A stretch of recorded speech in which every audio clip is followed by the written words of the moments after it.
Hey there everyone, it's Arknights Weekly and there's quite a bit to talk about today, so let's get to it. We're gonna begin with some fun news first. You all know that Dungeon Meshi collab is a thing, all the operators have been released and the stages look pretty damn fun. Again, I appreciate that KOB is one of the big hosts of that event, but as much as we don't talk too much about CN spoilers, there is something funny that's going on over there, which is about Laios specifically, because he's behaving very similarly to himself in the anime. So there's this whole thing where Laios is being a little bit crazy himself and asking weird questions like, do birdmen lay eggs? Can wool of sheep people be used to make sweaters? And all the sort of other things. And he's spiraling into memes that's appearing on Twitter, Reddit, and all sorts of other places. It's come up with some fun images like this one where Laios goes asking passenger, do you lay eggs?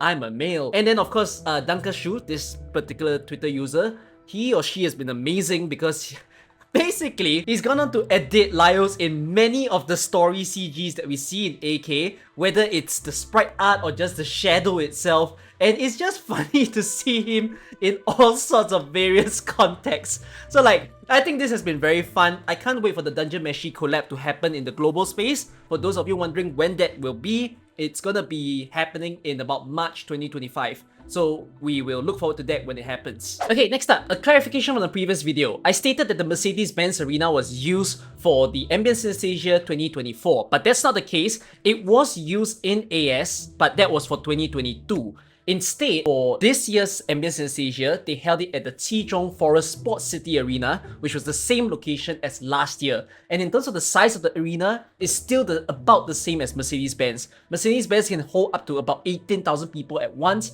whereas the Qizhong Forest Sports City can actually hold about nearly 14,000 people. So still a very sizable audience, and it's held over 4 nights. So that's just to show how glorious of an event this is. Apologies that I didn't confirm this earlier because I thought that was the correct information in my head, but yeah, that's for you to know. If you want to watch the Ambience Synesthesia watch party, by the way, it's already up. I've done watching and reacting to this particular live stream. It's over there. It doesn't have a thumbnail that features me, so that maybe some of you didn't realize it. So over in the main channel, go ahead and watch AS together with me. I enjoyed myself so damn much, got emotional at some point, and just had so much fun and laughter with y'all. So thanks for watching if you did. By now, y'all definitely know Rainbow Six Siege is arriving. In fact, it's gonna arrive today as I'm posting this video. So look forward to the event. I will be live streaming it as soon as the event drops, together with viewer pools, event reaction, all the sort of things. And I will have a video to explain all the things you need to know about the Rainbow Six Siege collab over in the main channel. So this is the video that you can watch. I'll see you guys there if you haven't seen it after this video. Question of the week by Suzaku Blitz. What community-driven events would I like to see in Arknights? So we had things like the PvP competition, we had bingo lockout being a thing as well. What more do I want to see in AK? I think, first off, I would love if there's more fun competitions or even serious competitions in AK, because I think Arknights being such a big game with so much gameplay being involved, there's so many potential for that. But it does come down to the issue where we don't have as many content creators as we used to in the past, so there's only so many of us that can actually commit to such a thing. Even I myself, I'm still a university student if you guys didn't know. That's why my rate of posting videos is so much lower than it was a few years back. But if I could do so, I would love to do that. And if not, I want to see something similar to how in the CN server, they celebrate all of their anniversary events with a special live stream where they collaborate with all the creators, come together to show their animations, their cosplay, their artwork, all into one major festive live stream. I would love to be able to fulfill that for the AK community as well in the global space, although we definitely have significantly less creators as China would, but I still think we are able to produce something if there is a person who can rally all these people together to do one glorious watch party. So that's what I wish to happen in Arknights. Most likely question of this week will be the question I answer next week. Next thing to talk about is Arknights Endfield. I could have said this in the previous weekly, but I saved it for this one instead. So there has been data mined, leaked information that Arknights Endfield is actually approved over in China. So it is approved for release, and there are 3 platforms that will be released on: mobile, PC, and PlayStation 5. I do hope that when they release the game,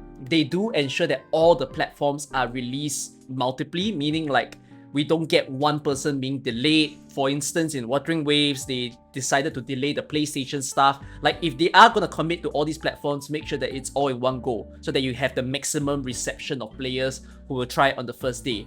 And apparently the ruling for this is that when a company gets approval to release the game, at least in China's sake, they will probably be launching from 1 year of the time of approval. So that means we should be seeing Endfield latest by about August of next year. Or even if I think there's a leeway where they can go a little bit more than that, it just means it will be a 2025 game. So the question that comes with this is, when will we get the next technical test? Because I'm not that confident of seeing Endfield being just a one-punch, go ahead, release the game out to the public sort of thing. Instead, I do hope that they do another round of either a technical test, or if they're confident that the game is good, do an open beta test. Get a bit more approvals from people, the reception, the feedback. Of course, there is a worst case scenario where a lot of people still don't like how the game is. Like, even I myself, I'm not exactly super confident that this game is going to be great. Definitely, Endfield is still one of the games that is for a niche audience. Like how we say Arknights being a tower defense game, it's only a set of people who will want to play this game and like this game. I think likewise for Endfield as well. Endfield isn't going to be like a global phenomenon where everybody's going to buy into the base building stuff, everybody's going to buy into the somewhat slower combat that the game has. So if they roughen all these edges and they make the core gameplay that they want their public to play to be even better, then I'll say Endfield could be a pretty good game. Again, not to the caliber of, you know, your Hoyoverse games, but at least sizable that they can live out the time that they wish for the game to be alive, in a sense. So really, I'm hoping that this will go well. And we also do understand that Arknights Endfield is built in a way where they want to connect the storyline with Arknights itself. So this is a very important game, basically, for Hypergryph as a company. So all the best to them, and we look forward to seeing more news on Endfield in time to come. Last thing to talk about is this special PV. Most of you, or some of you, would have seen this on YouTube or Twitter already, where it's about an Arknights board game. It's been in development for quite some time, a good number of months. They tested it within themselves, they tested it with some of the players in China, and now they're ready for a public launch. So this is a board game where there's also cards, you can play as certain characters, you can deploy certain people, and it's also a resource management type of board game that you'll be playing. I really love board games myself, and I would love to have hold of this over in my own country. The only trouble is, while I can read Chinese and I can play this game in Chinese, but I think it's gonna be an even bigger appeal if this was playable in English as well. And if you recall the last week's video where we were talking about how Gryph is publishing their Ambience Synesthesia merchandise, and that you can buy it with less shipping fees and things may be translated over on that side. Like, I'm hoping that a board game like this, which is called Nomad City Oripathy Dilemma, I want this to be translated to English as well. Instantly, I'm going to be a customer of this thing.